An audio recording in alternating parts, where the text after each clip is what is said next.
Hello friends, मैं नजरा Chauhan YouTube channel पर आप सभी का स्वागत है। जैसे पहले की वीडियो में हमने सीटेट का जो सीडीपी है उसका कुछ पार्ट डिस्कस किया था, तो आज हम उसी के आगे का डिस्कस करने जा रहे हैं। आप लोगों को हमारी वीडियो कैसी लगती है कमेंट करके बताएं, लाइक शेयर और सब्सक्राइब भी करें। तो कल हमने जो पढ़ा था सीडीपी में, उसके बाद का जो टॉपिक है कल की वीडियो में जो हमने पढ़ा था, तो सीडीपी का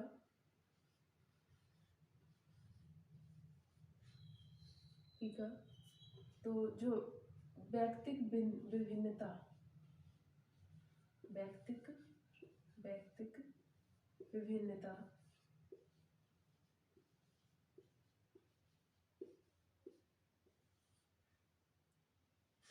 जिसे बोलते हैं इंडिविजुअल डिफरेंसेस।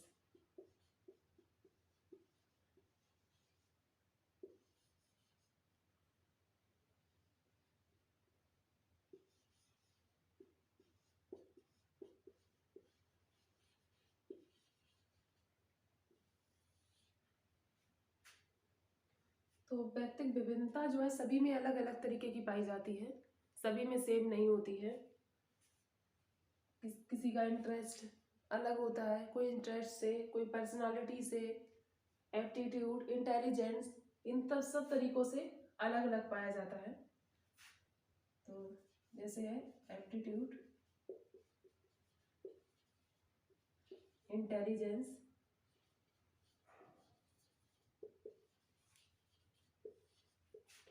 इंटरेस्ट,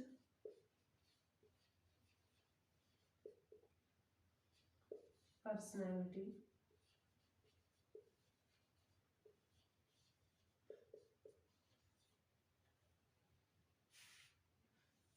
तो इन सब तरीकों से अलग अलग सभी में विभिन्नताएं पाई जाती हैं। सब अलग अलग तरीके से के इंसान होते हैं।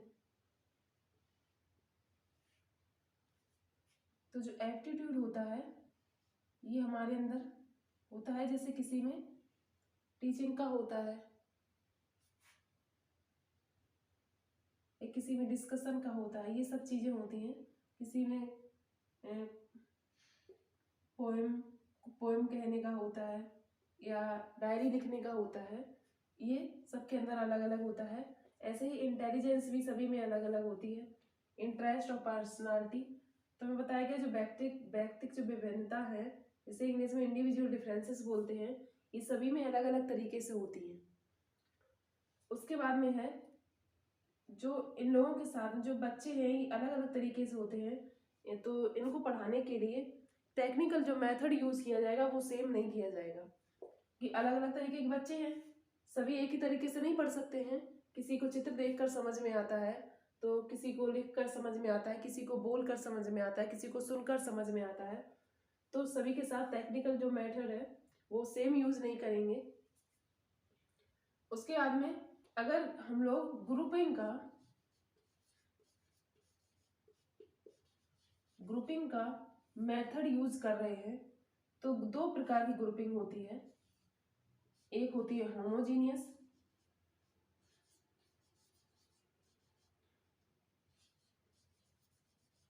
दूसरी होती है हेट्रोजीनियस।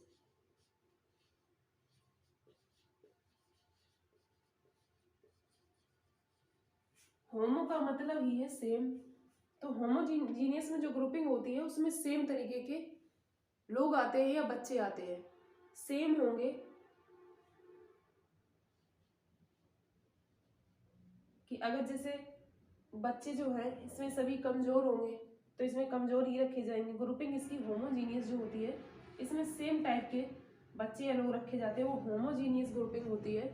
और जो हेट्रोजीनियस होती है इसमें अलग अलग तरीके के, अलग अलग कैटेगरी के, वो अलग अलग क्वालिटी के रखे जाते हैं। कोई किसी में अच्छा है तो कोई दौड़ने में अच्छा, कोई गाने में अच्छा है, तो कोई पढ़ने में अच्छा है। तो ऐसी ग्रुपिंग इसमें की जाती है और इसमें सेम की जाती है। तो जो अलग अलग इंडिविजुअल डिफरेंसेस के जो लोग हैं सब अलग अलग तरीके के होते हैं। तो इसमें जो टेक्निकल मेथड का यूज किया जाएगा जब ग्रुपिंग का, तो हम क्या करेंगे, जब ग्रुपिंग करेंगे तो हेट्रोजीनियस करेंगे। हेट्रोजीनियस ग्रुपिंग करेंगे और होमोजीनियस नहीं करेंगे।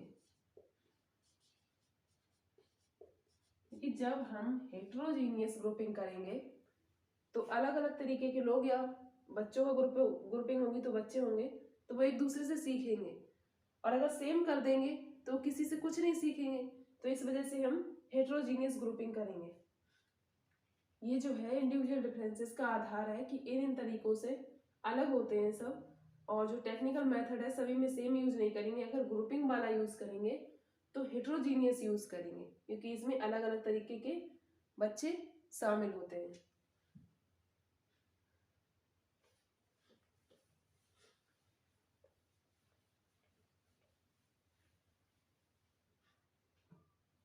इंडिविजुअल डिफरेंसेस वो एक आधार था कि इन तरीकों से अलग होते हैं।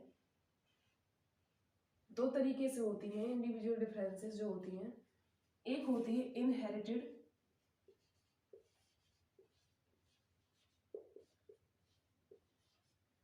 दूसरी होती है एक्वायर्ड।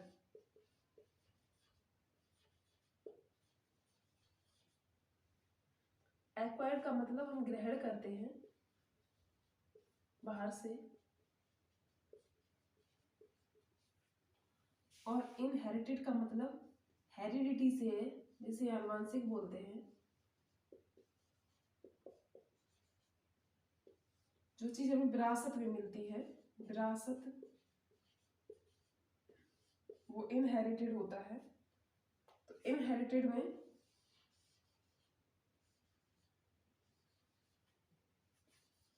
फिजिकल आता है,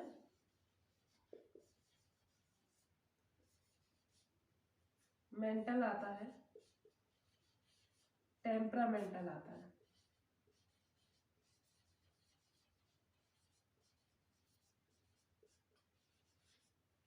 और एक्वायर्ड में है सोशल आता है, कल्चरल आता है, एजुकेशनल,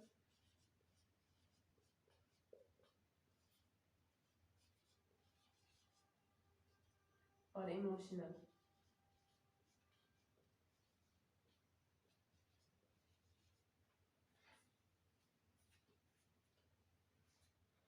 तो इनहेरिटेड यानी विरासत में जो चीज हमें मिलती है, जो व्यक्तिगत भिन्नताएं होती हैं, दो तरीके से मिलती हैं। एक इनहेरिटेड मिलती है, दूसरी एक्वायर्ड होती हैं।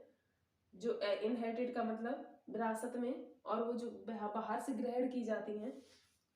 तो इनहेरिटेड में फिजिकल जो चीज है, कोई डिजीज है, या कलर, आइस का कलर है, या स्किन का कलर है, या नेचर है, ये चीजें क्या होती हैं, फिजिकल जो होती हैं वो हमें इनहेरिटेड मिलती हैं, इनहेरिटेड होती हैं। उसके बाद मेंटल है, मानसिक जो थिंकिंग है या कुछ भी है, वो भी कुछ हद तक विरासत में ही मिलती है। फिर उसके बाद में टेम्परामेंटल जो होता है, वो होता है जैसे हमारे परिवार में किसी को गुस्सा आता है, मम्मी को, पापा को, या किसी को, तो वो भी हम लोगों के अंदर या बच्चों के अंदर कुछ पहुंच जाता है। तो ये तीन चीजें इनहेरिटेड है, फिजिकल, मेंटल और टेम्परामेंटल। इनहेरिटेड से मिलती हैं फिजिकल, मेंटल और टेम्परामेंटल। और जो एक्वायर्ड है उसमें सोशल आता है, कल्चरल, एजुकेशनल और इमोशनल आता है। सोशल और जो कल्चरल है इसका आईक्यू पर इफेक्ट पड़ता है।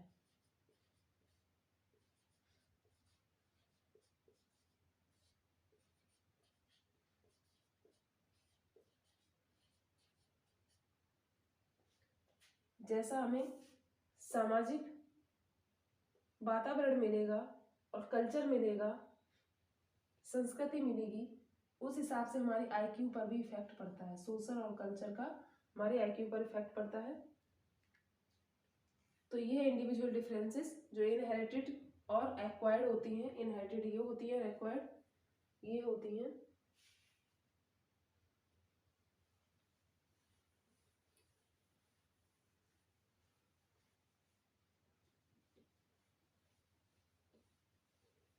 फिर उसके बाद में है मोटिवेशन।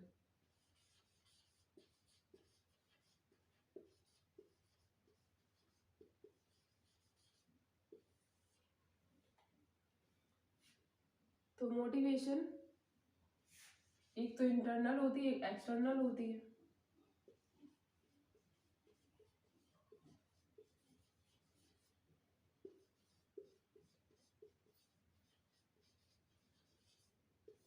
वह है अवप्रेरणा और आंतरिक अवप्रेरणा।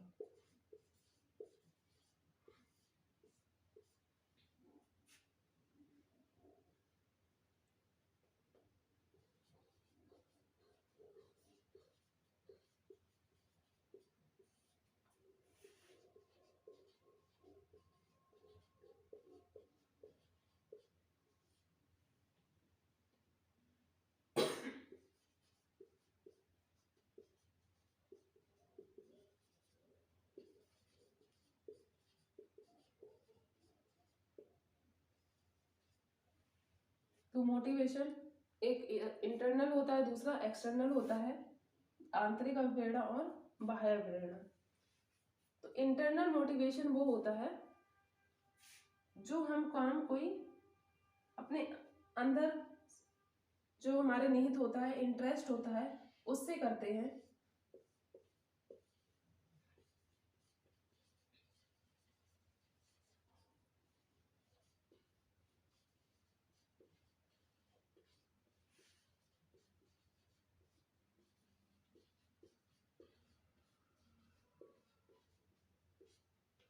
पहले हमारे लिए ये ज्यादा महत्वपूर्ण होता है कि हमें इस काम में इंटरेस्ट है, तो आंतरिक अवप्रेरणा में आता है। और बाद में जैसे कोई काम करते हैं पैसे के लिए, तो बाद में मतलब पहले हमें इतना होना चाहिए कि हमें इंटरेस्ट है इसमें, पैसों से ज्यादा मतलब नहीं होना चाहिए, तो वो इंटरनल आंतरिक अवप्रेरणा में आता है। और जो एक्सटर्नल में आता है उसमें क्या होता है, जो जैसे कोई बच्चा है वो पढ़ता है तो किसके लिए, मार्क्स लिए पढ़ेगा,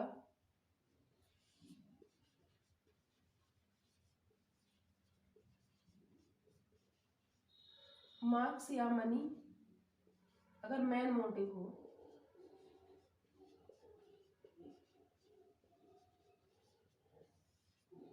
तो वो एक्सटर्नल मोटिवेशन में आता है।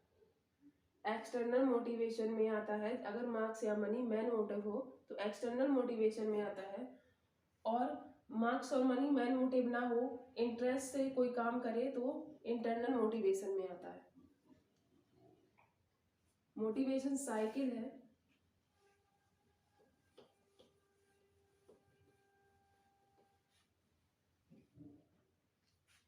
मोटिवेशन को नीड भी बोलते हैं, नीड या मोटिवेशन साइकिल।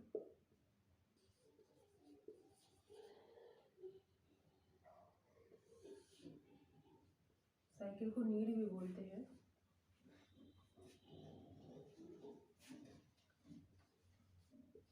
ये जो साइकिल है, नीड है पहले, ड्राइव है, एराउजल है,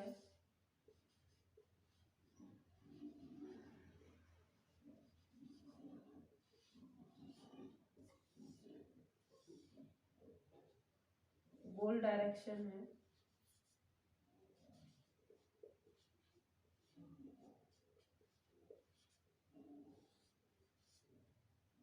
अचीवमेंट है,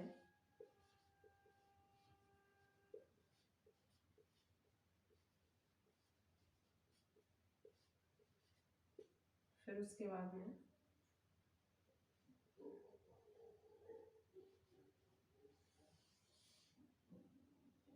रिडक्शन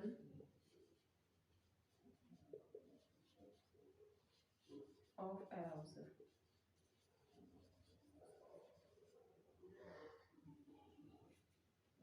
इसको हिंदी में उत्तेजना बोलते हैं।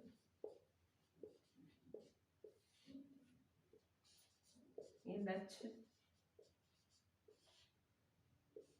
की प्राप्ति,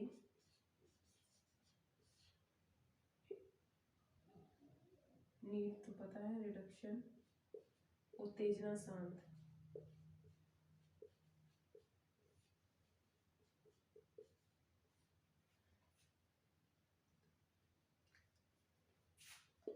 6 स्टेप है मोटिवेशन साइकिल में।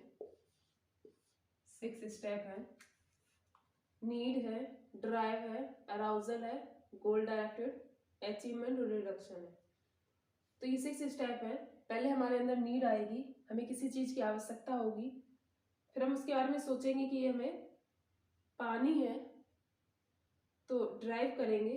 फिर आगे अराउजल, उत्तेजना जागृत होगी हमारे अंदर, अराउजल होगा। फिर हम लक्ष्य की ओर जाएंगे। फिर उसके बाद में हमें अचीवमेंट की प्राप्ति होगी।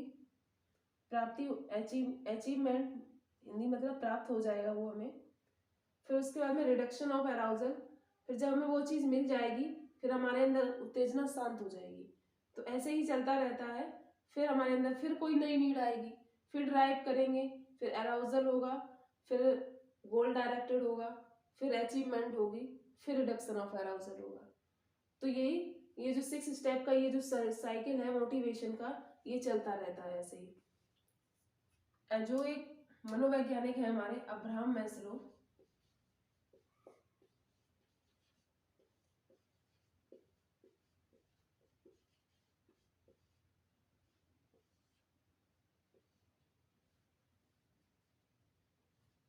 इन्होंने फिजिकल नीड्स को सबसे महत्वपूर्ण बताया है।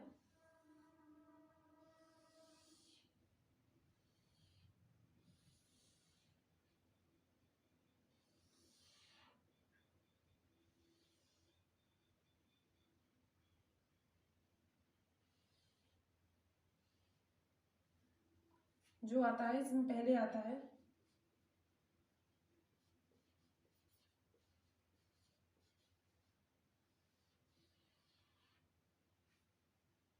शारीरिक आवश्यकता,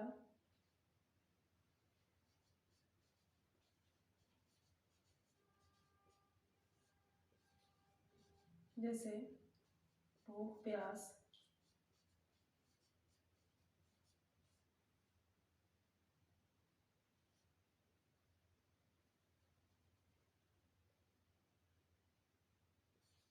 तो इसमें भोजन, पानी, फिर सुरक्षा आता है,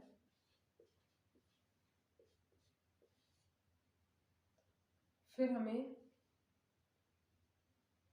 लव और बिलोंगिंग यानी प्रेम व संबंधी, परिवार,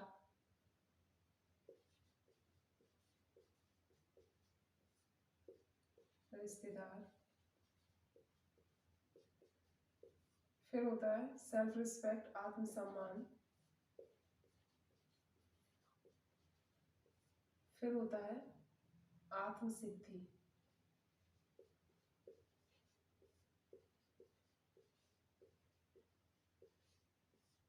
सबसे हाईएस्ट स्टेप जो है वो है आत्मसिद्धि। सबसे पहले अब्राहम मैस्लो ने ये कहा है कि सबसे ज्यादा जो हमारी नीड्स जो आधारित हैं वो है शारीरिक आवश्यकताओं पे, भोजन, पानी, रहना, ये सब सबसे ज्यादा जरूरी है। तो इन्होंने ये 5 पद में ये व्यक्त किया है इस त्रिभुज में कि ये शारीरिक आवश्यकता सबसे पहले नंबर पे है, भोजन और पानी, फिर दूसरे पे सुरक्षा है, तीसरे पे प्रेम, परिवार, रिश्तेदार है, चौथे पे आत्मसम्मान है और 5वें पे आत्मसिद्धि है। ये सबसे हाईएस्ट स्टेप है, हाईएस्ट। ये जो है मोटिवेशन साइकिल है,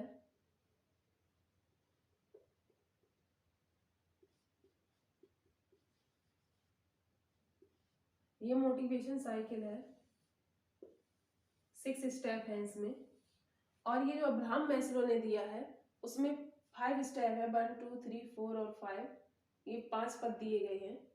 तो इसमें आप लोग याद रखें, कभी कभी ऐसे क्वेश्चन पूछते हैं कि दूसरे नंबर पर या सबसे हाईएस्ट पर या सबसे पहले कौन सा है। तो पहले शारीरिक आवश्यकता, सुरक्षा, प्रेम, परिवार, रिश्तेदार, आत्मसम्मान और आत्मसिद्धि है।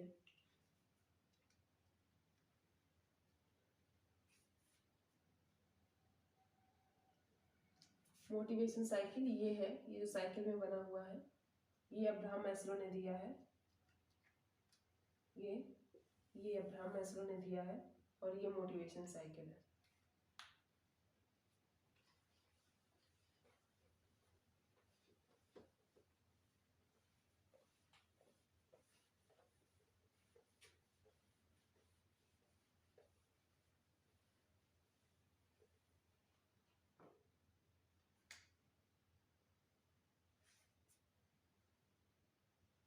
अब है आईक्यू के आधार पर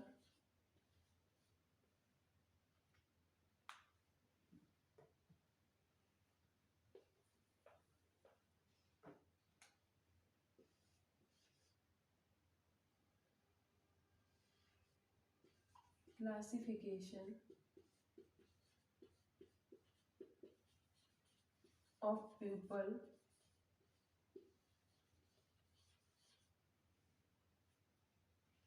on the basis of IQ।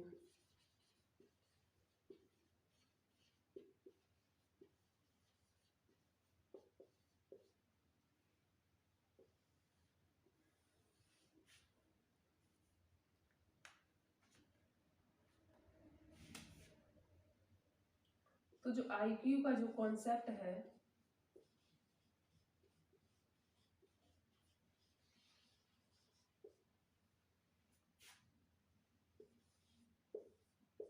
IQ equal to MA/CA into 100। C का मतलब होता है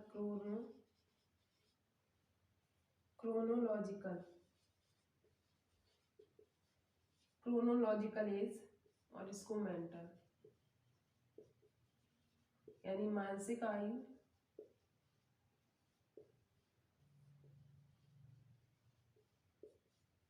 और ये वास्तविक आयु।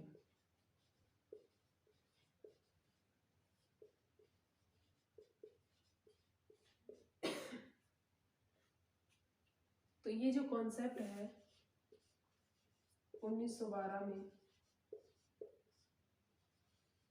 विलियम स्टर्न ने दिया।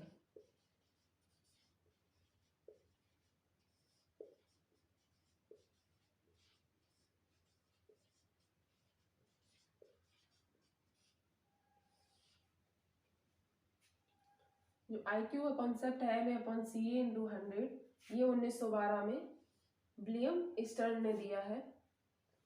और जो पहला बुद्धि परीक्षण है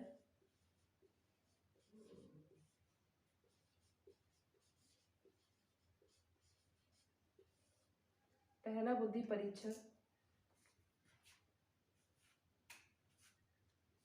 1905 में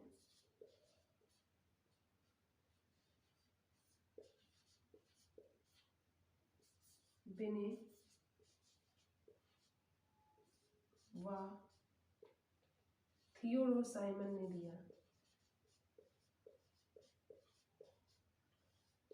थियोडोर साइमन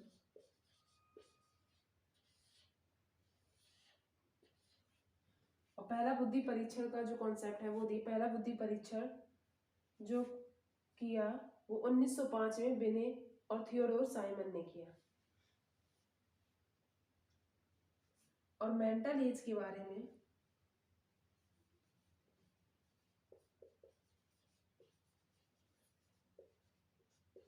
1908 में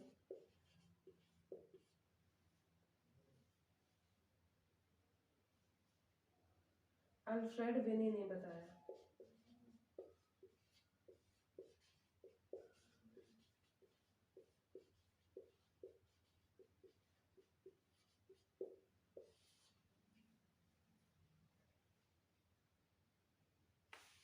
तो ये पॉइंट है जो कि IQ का कॉन्सेप्ट है वो IQ equal to MA/CA into 100। इससे कुछ जो क्वेश्चन है वो भी पूछ देते हैं, मानसिक या वास्तविक आयु दे देते हैं और एक आयु निकालने को या IQ निकालने को दे देते हैं। तो ये जो कॉन्सेप्ट है वो 1912 में विलियम स्टर्न ने दिया है। IQ का जो ये कॉन्सेप्ट है 1912 में विलियम स्टर्न ने दिया है। फिर है मेंटल एज के बारे में 1908 में अल्फ्रेड बिने ने बताया है। और पहला बुद्धि परीक्षण 1905 में बिने व थियोडोर साइमन ने किया था।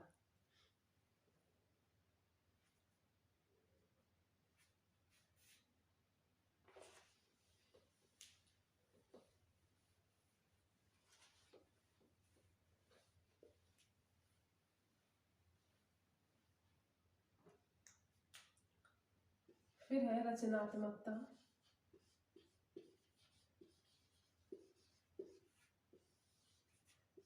व बुद्धि।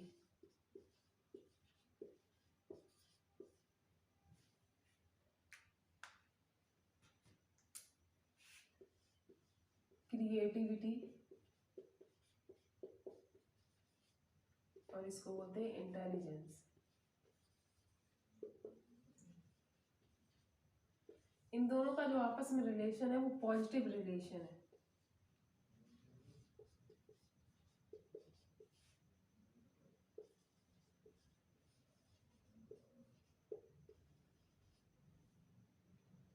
इन दोनों का जो रिलेशन है वो सकारात्मक रिलेशन है या पॉजिटिव रिलेशन है, जिसमें क्रिएटिविटी और इंटेलिजेंस होती है तो उनमें ये चीजें पाई जाती हैं।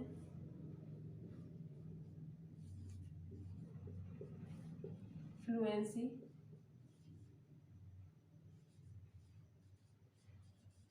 फ्लेक्सिबिलिटी,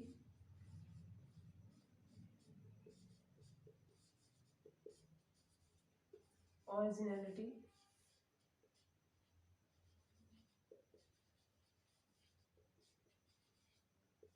और इलेबोरेट।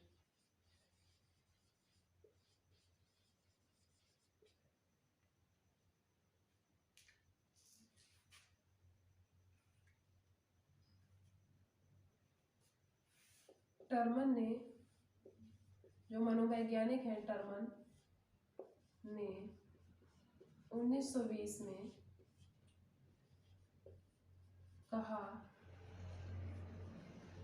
कहा कि जरूरी नहीं कि इंटेलिजेंट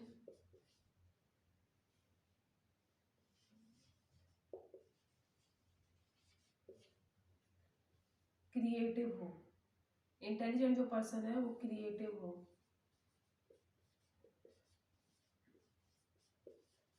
ऐसा जरूरी नहीं है कि जो इंटेलिजेंट है वो क्रिएटिव हो।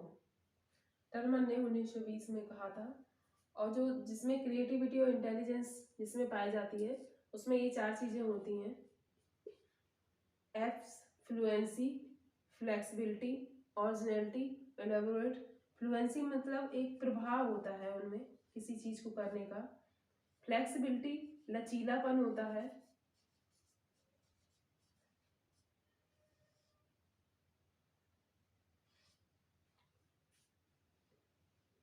और ओरिजिनलिटी वास्तविकता होती है।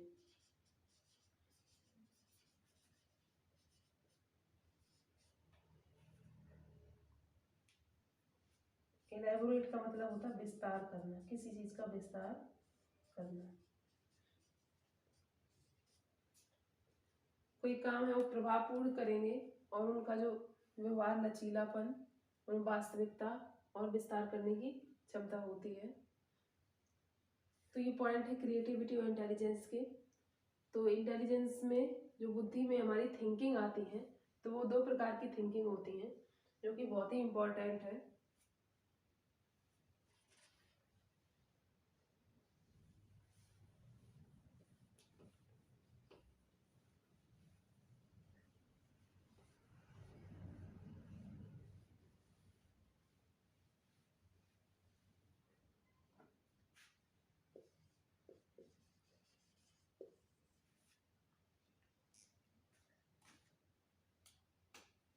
एक है डाइवर्जेंट थिंकिंग,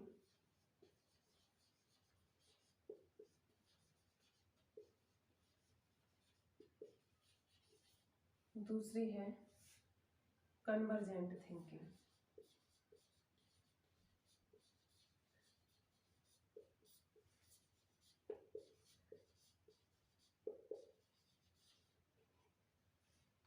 ये होती है अपसारी,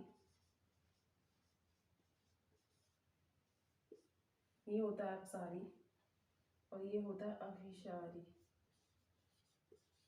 अभिसारी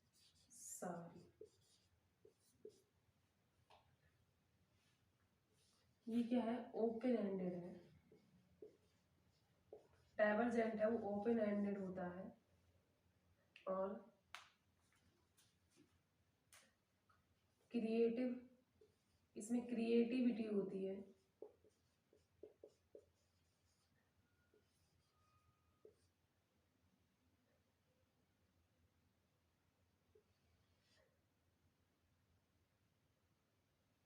कन्वर्जेंट में क्या होता है,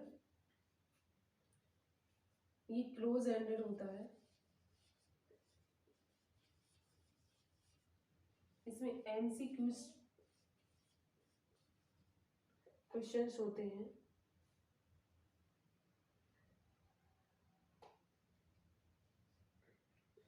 निबंध वगैरह ऐसे वगैरह इसमें आते हैं।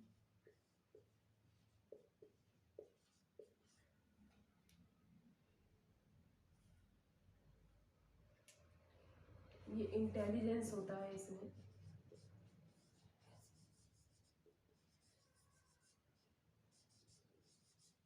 इंटेलिजेंस का मतलब आईक्यू अच्छा होता है तो एमसीक्यूज वगैरह ये लोग रट लेते हैं या याद कर लेते हैं। थिंकिंग है दो, एक डाइवर्जेंट थिंकिंग है, दूसरी कन्वर्जेंट थिंकिंग है, जिसे हिंदी में अपसारी और इसे अभिसारी बोलते हैं। तो डाइवर्जेंट थिंकिंग में क्या होता है, ओपन एंडेड वाले क्वेश्चन आते हैं। जो डाइवर्जेंट थिंकिंग जिसमें होती है उसमें ओपन एंडेड आते हैं, मतलब अपने अपने विचार व्यक्त कर सकते हैं। और क्रिएटिविटी आती है इसमें, और अपने विचार व्यक्त करने के लिए निबंध वगैरह ऐसी कहानी ऐसी चीजें होती हैं। और जो कन्वर्जेंट थिंकिंग है ये क्लोज एंडेड होती है, क्योंकि इसमें एमसीक्यूज टाइप क्वेश्चंस पूछे जाते हैं तो हमें उनमें से ही ऑप्शन चूज करना होता है। ये क्या होता है, इंटेलिजेंस पर आधारित होता है, क्योंकि एमसीक्यूज वगैरह रट कर लिखे जा सकते हैं और इसमें अपनी जो बुद्धि है या अपनी क्रिएटिविटी का यूज करके या अपने विचार लिख सकते हैं, तो वो डाइवर्जेंट थिंकिंग है। इसमें अपने विचार व्यक्त कर सके, डाइवर्जेंट थिंकिंग है। क्रिएटिविटी होता है, और जिसमें एमसीक्यूज आते हैं उसमें से ही ऑप्शन चूज करना होता है, वो क्लोज एंडेड होता है, क्योंकि उसमें से ही हमें ऑप्शन चूज करना है, तो वो कन्वर्जेंट थिंकिंग होता है। ये इंपॉर्टेंट है, दोनों क्वेश्चन आता है।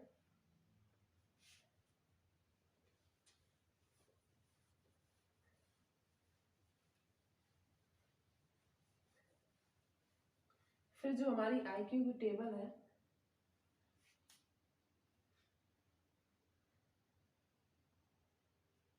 वो है 130 से ऊपर,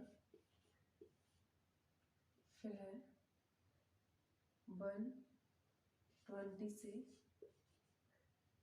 130,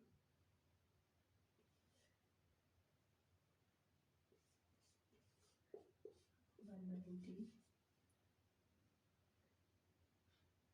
90 से 19, 80 से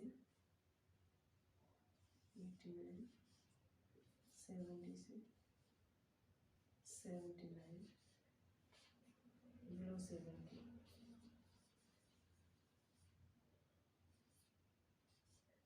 below 70। तो इसमें 130 से ऊपर क्या आते हैं, जो अत्यंत प्रतिभाशाली होते हैं, अत्यंत प्रतिभाशाली।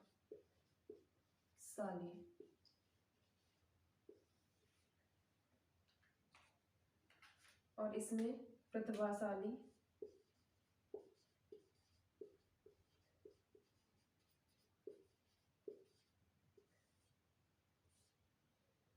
फिर इसमें आता है जो औसत से ऊपर होते हैं, औसत से थोड़े ज्यादा,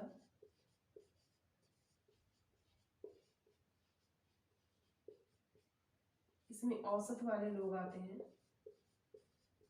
औसत आईक्यू के। इसमें औसत से थोड़ा कम,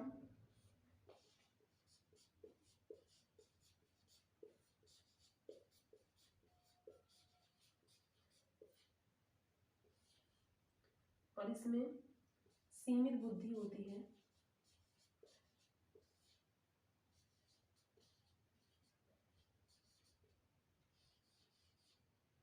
और इसमें जो बिलो 70 होते हैं, जो ये लोग डिसेबल्ड लोग होते हैं, जिसमें कोई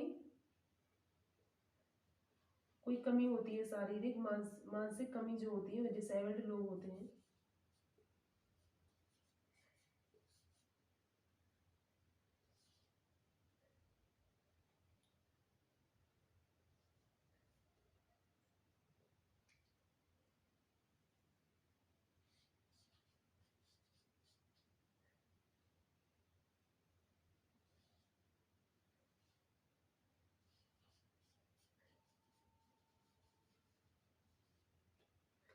इंटेलेक्चुअली जो डिसेबल्ड होते हैं, इंग्लिश में बोलते हैं very superior,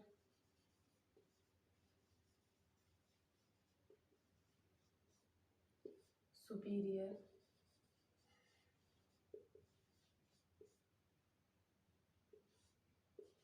high average,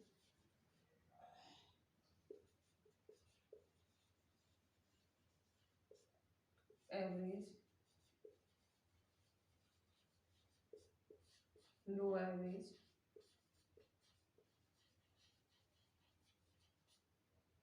border line,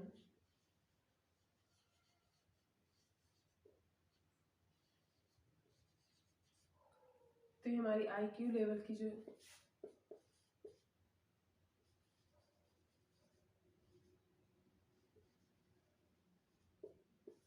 table है, तो जो 130 से ऊपर होते हैं अत्यंत प्रतिभाशाली होते हैं, 120 से 130 तक प्रतिभाशाली, 110 से 19 तक औसत से थोड़ा ऊपर होते हैं, 90 से 109 औसत होता है। औसत लोग जिसमें हम लोग आते हैं वो होता है, और 80 से 89 औसत से कम वाले लोग होते हैं, 70 से 79 ये सीमित बुद्धि के बॉर्डर लाइन जिसको इंग्लिश में बोलते हैं, और बिलो 70 जिसमें मतलब कि कोई बीमार डिसेबल्ड लोग होते हैं, मानसिक कोई कमी हो, वो लोग आते हैं बिलो 70 में। तो ये हमारा आज का टॉपिक रहा CDP का। तो और इसके आगे का जो पार्ट है हम आगे की वीडियो में पढ़ेंगे। तो आप लोगों की हमारी वीडियो कैसी लगी कमेंट करके बताएं, लाइक शेयर और सब्सक्राइब करें।